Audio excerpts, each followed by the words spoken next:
I was raised the youngest of 7 children on a beautiful mountain in Idaho, but my father had some radical beliefs, and because of those beliefs, we were a bit isolated. So I was never allowed to go to school or to the doctor. I was 17 the first time I set foot in a classroom.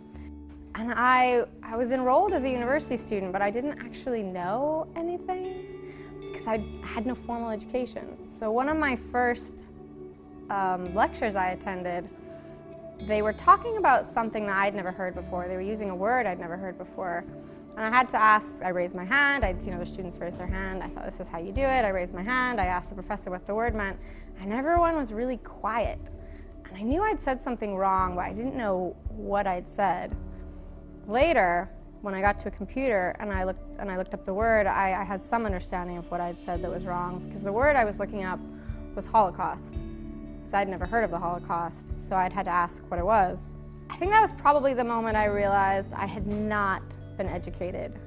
A school is a place you go to get an education. It's a place where education is offered, but it's not the same thing as an education.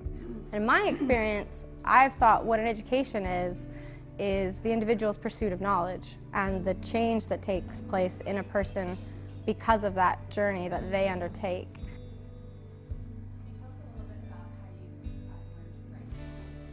I have, 10 writers that inform my voice, and I read them a lot. And for me, it's a little bit like cooking. If I read too much of one of them, I start to sound too much like that, and I have to stop, I have to put them away.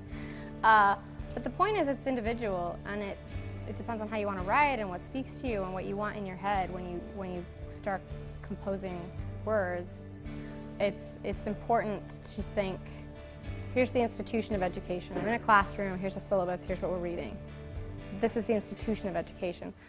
The education is what you learn, and if you actively think about how you want to write and who you want to read, you're going to learn so much more than if you just passively accept a curriculum that someone else has put in place.